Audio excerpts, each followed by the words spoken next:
రాకాలోకంకి స్వాగతం. ఈ కంటెంట్ మీకు నచ్చినట్టయితే లైక్ చేయండి, మీ బంధుమిత్రులకు షేర్ చేయండి. ఇప్పటి వరకు సబ్స్క్రైబ్ చేసుకోకపోతే సబ్స్క్రైబ్ బటన్ని నొక్కండి, అదేవిధంగా బెల్ ఐకాన్ని కూడా నొక్కండి. జై హింద్ మిత్రులారా. రాహుల్ గాంధీ ఎన్నికల సంఘాన్ని అటాక్ చేస్తున్నటువంటి విధానం చాలామంది ప్రజాస్వామ్యవాదుల మనసులో కలవరాన్ని కలిగిస్తోంది. ఇదేమిటి? భారతదేశపు ప్రజాస్వామ్యానికి పట్టుకొమ్మ ఎన్నికలైతే ఆ ఎన్నికల్ని నిర్వహించేటటువంటి వ్యవస్థ మీద ఈ తరహా దాడి చేయటం ఏంటి?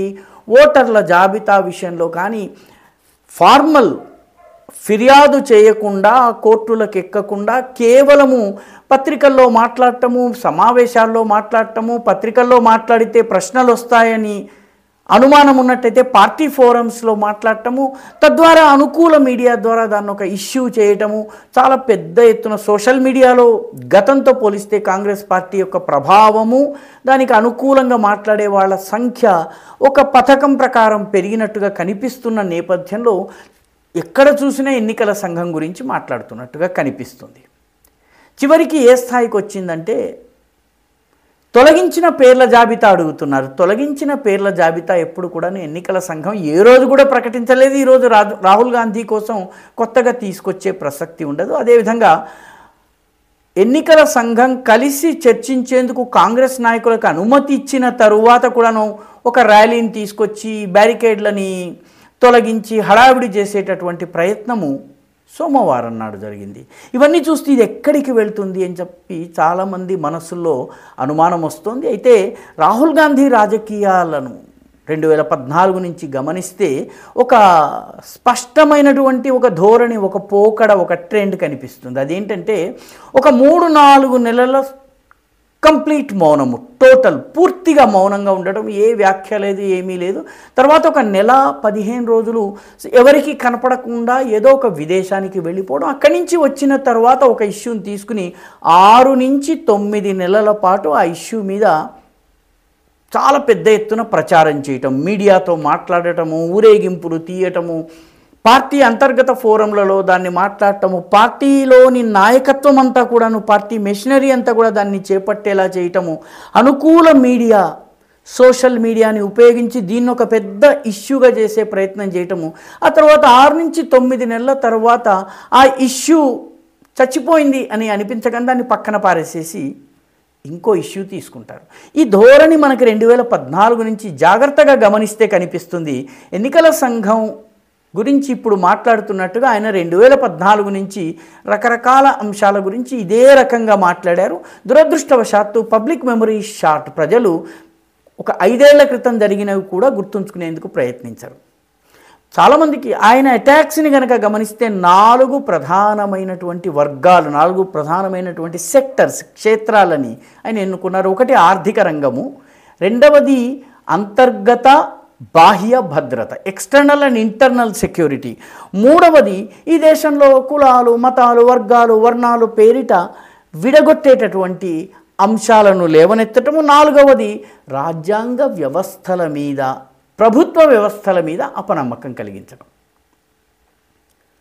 ఉదాహరణకి 2014లో అధికారంలోకి రాగానే డిమానిటైజేషన్ వచ్చింది. డిమానిటైజేషన్ రాగానే డిమానిటైజేషన్ వల్ల పాకిస్తానీ ఉగ్రవాదుల వెన్ను విరిచినట్టయింది, నక్సలైట్ ఉద్యమం యొక్క నడుము విరిగిపోయినట్టుగా అయింది. ఈ దేశంలోని బ్లాక్ మనీ మీద అతిపెద్ద గొడ్డలి వేటు. ఆ తరువాత చాలా విషయాల్లో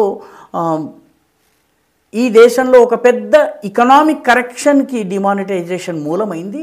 డిమానిటైజేషన్ ఇష్యూ మీద రాహుల్ గాంధీ కొన్ని నెలల పాటు ఉద్యమాన్ని నడిపారు.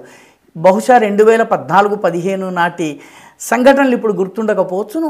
ఆయన ఏకంగా స్వయంగా ఒక ఏటీఎం దగ్గరికి వెళ్ళి క్యూలో నిలబడి దానిలోంచి కొంత డబ్బు విత్డ్రా చేసుకుని వచ్చి ఇన్ని గంటలు అయిపోతుందని చెప్పడము, అనుకూల మీడియా ద్వారా చాలా పెద్ద ఎత్తున డిమానిటైజేషన్కి వ్యతిరేకంగా ప్రచారం చేయటం, ఇది నెలల పాటు కొనసాగింది. ఇదంతా అయిన తరువాత ఎన్నికలు వచ్చాయి, ఎన్నికల ఫలితాలు వచ్చాయి. ఆ ఫలితాలలో డిమానిటైజేషన్ మీద హడావిడి చేయటం వల్ల కాంగ్రెస్ పార్టీకి లాభం జరగలేదు అని తెలియగానే ఆ ఇష్యూని డంప్ చేసేశారు. జిఎస్టీ మీద పడ్డారు. ఇది కూడా ఆర్థిక వ్యవస్థ మీద ఒక ఆయన ఒక టార్గెటెడ్ ఫోకస్డ్ అటాక్. జిఎస్టీ విషయంలో రాష్ట్రాలకు అన్యాయం జరుగుతుంది, లేకపోతే కాంగ్రెస్ పాలిత రాష్ట్రాలకు అన్యాయం జరుగుతోంది, జిఎస్టీలో ఫలానా దాని మీద ఎక్కువ శాతం ఉంది, ఫలానా దాని మీద తక్కువ శాతం జిఎస్టీ ఉంది, ఈ రకమైనటువంటి అనేక ఇష్యూస్ని లేవనెత్తారు. నిజానికి జిఎస్టీ అనేది నిరంతరము పరిణామం చెందేటటువంటి ఒక ప్రక్రియ. రాష్ట్ర ప్రభుత్వాల ఆర్థిక మంత్రులు కేంద్ర ప్రభుత్వానికి సంబంధించిన మంత్రులందరూ కలిసి జిఎస్టీ కౌన్సిల్లో ఏకగ్రీవంగా అంగీకరించినటువంటి విషయాలే జిఎస్టీలో పొందుపరచబడ్డాయి. దానిలో కూడా ఎప్పటికప్పుడు మార్పులు చేస్తున్నారు. అయినప్పటికీ అటాక్ చేశారు. అయితే జిఎస్టీ వల్ల ఓటర్ల యొక్క మనోగతం మారడం లేదని గుర్తించాక ఇప్పుడు జిఎస్టీ గురించి మాట్లాడటం లేదు. 6 నెలల పాటు మాట్లాడిన జిఎస్టీ గురించి మాట్లాడటం లేదు. ఆ తర్వాత దాదాపు ఒక 1-2 ఏళ్ల పాటు అంబానీ అడానీ ఈ ఇష్యూ మీద చాలా మాట్లాడటం జరిగింది. నిజానికి మొదానీ అనేటటువంటి పదాన్ని కూడా సృష్టించారు. మోడీ ప్లస్ అదానీ = మొదానీ అనేటటువంటి ఒక కొత్త కాయినేజ్ని, ఒక పదాన్ని సృష్టించి అటాక్ చేసే ప్రయత్నం చేశారు. దీనివల్ల అసలు భారతదేశంలోని పారిశ్రామికవేత్తల ఆత్మవిశ్వాసం కూడా దెబ్బతినేటటువంటి పరిస్థితి వచ్చింది. చిట్టచివరికి అంబానీ అడానీలను టార్గెట్ చేయటం ద్వారా మోడీని కొట్టలేమన్నది, రాజకీయంగా ఆయనని దెబ్బతీయలేదన్నది గుర్తించిన తరువాత కాంగ్రెస్ ప్రభుత్వాలు కూడా అంబానీ అదానీలతోటి ఒప్పందాలు కుదుర్చుకుని ఎయిర్పోర్ట్ల దగ్గర నుంచి పరిశ్రమలు పెట్టడం మొదలుపెట్టిన తరువాత, పైగా ముఖ్యమంత్రులు ఆ ఇష్యూ వేరు, మా రాష్ట్రంలో అదానీ అంబానీ కావాలని కాంగ్రెస్ ముఖ్యమంత్రులు చెప్పిన తర్వాత ఇప్పుడు అంబానీ అదానీ గురించి రాహుల్ గాంధీ మాట్లాడటం లేదు. జాగ్రత్తగా గమనిస్తే గత 2-3 ఏళ్లుగా మాట్లాడటం మానేసేశారు. ఆ రకంగా హిండన్బర్గ్ రిపోర్ట్ ఒకటి వచ్చింది అడానీస్కి వ్యతిరేకంగా. దానిని కూడా చాలా కాలం పెద్ద ఇష్యూ చేశారు. ఇప్పుడు హిండన్బర్గ్ కంపెనీయే లేదు, ఏమీ రుజువు కాలేదు.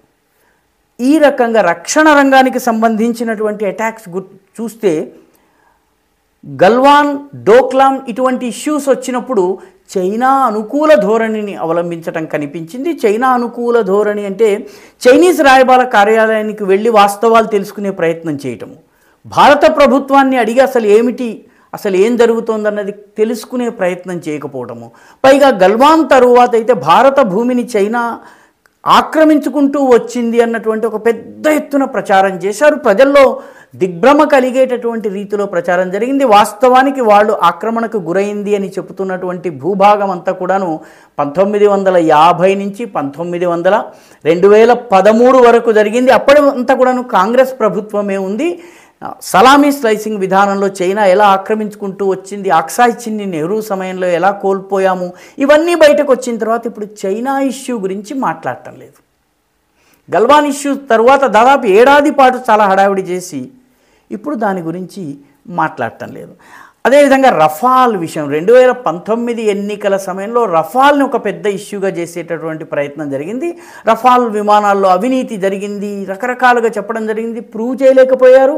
ఎన్నికల సమయంలో దానివల్ల ఎన్నికల ఫలితాలను ప్రభావితం చేయలేకపోయారు. ఇప్పుడు రఫాల్స్ గురించి ఎవరు మాట్లాడటం లేదు. సరిగ్గా ఇదే రకంగా మణిపూర్ విషయంలోనూ జరిగింది. మణిపూర్ 2020వ దశకంలో మణిపూర్లో తెగల మధ్య ఘర్షణ జరిగినప్పుడు నేను పదే మణిపూర్కి వెళ్తున్నాను, ప్రధానమంత్రి ఒక్కసారి కూడా మణిపూర్కి వెళ్ళలేదు అని చెప్పి పెద్ద ఎత్తున ప్రచారం చేశారు. దాదాపు 1-1.5 పాటు మణిపూర్ గురించి మాట్లాడిన కాంగ్రెస్ పార్టీ, రాహుల్ గాంధీ, వారి అనుకూల మీడియా ఈరోజు మణిపూర్ గురించి మాట్లాడటం లేదు. మన తెలుగు మీడియాలో కూడా చాలామంది మణిపూర్లో తెలియని వాళ్ళు కూడా దాని మీద పెద్ద వీడియోలు చేశారు. ఈరోజు ఎవ్వరూ మాట్లాడటం లేదు.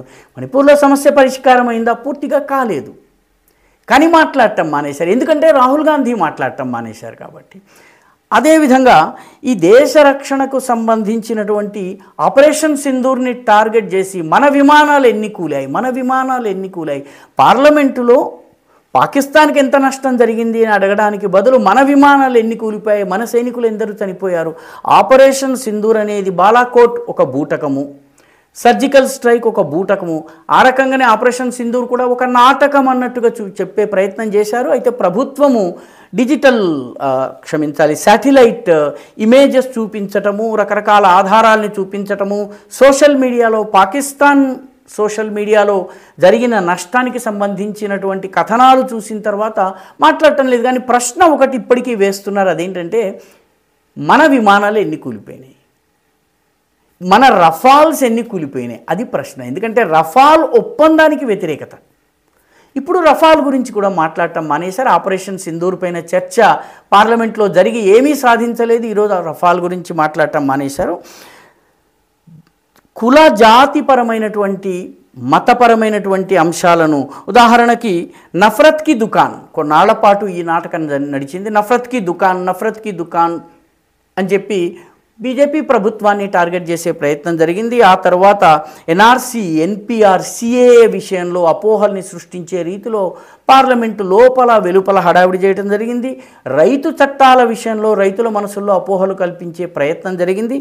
అదేవిధంగా పెగాసస్, చాలామందికి అసలు పెగాసస్ పేరు కూడా ఇప్పుడు గుర్తుండకపోవచ్చును. పెగాసస్ అనేటటువంటి స్పైవేర్ని విపక్ష నాయకుల యొక్క ఫోన్లలో ప్రవేశపెట్టి తద్వారా వాళ్ళ యొక్క ఫోన్లని ట్యాప్ చేస్తోందని చెప్పారు. దానికి పరీక్ష నిమిత్తము, ఇన్వెస్టిగేషన్ నిమిత్తం నీ ఫోన్ని జమ చేయమనేటప్పటికీ వెనక్కి వెళ్ళిపోయారు. ఎన్నికల సంఘం దగ్గర కంప్లైంట్ చేయడానికి ఏ రకంగా వెనక్కి వెళ్తున్నారో ఆ రకంగా. అదేవిధంగా ఇండి కూటమి వచ్చినప్పుడు కూడా ఈ తరహా ఆర్గ్యుమెంట్స్ వినిపించినాయి. వ్యవస్థలను దెబ్బతీసే ఉదాహరణగా మనం చెప్పుకోవాలంటే కోవిడ్ సమయంలో చాలా పెద్ద ఎత్తున ఈ దేశపు వైద్య వ్యవస్థను, వ్యాక్సిన్ వ్యవస్థను, ఈరోజు ఈ దేశంలోని ఫార్మా వ్యవస్థను దెబ్బతీసే రీతిలో స్టేట్మెంట్స్ వచ్చినాయి. ఇప్పుడు దాని గురించి ఎవరు మాట్లాడటం లేదు.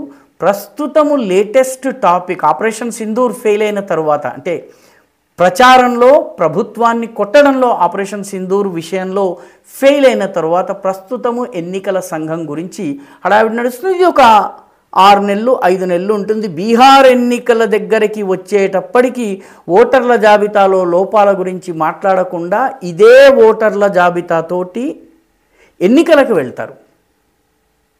గెలిచినట్లయితే అప్పుడు ఫిర్యాదులు ఉండవు, ఓడిపోయినట్టయితే ముందుగా తయారు చేసుకున్నటువంటి ఎలిబి ఉంది.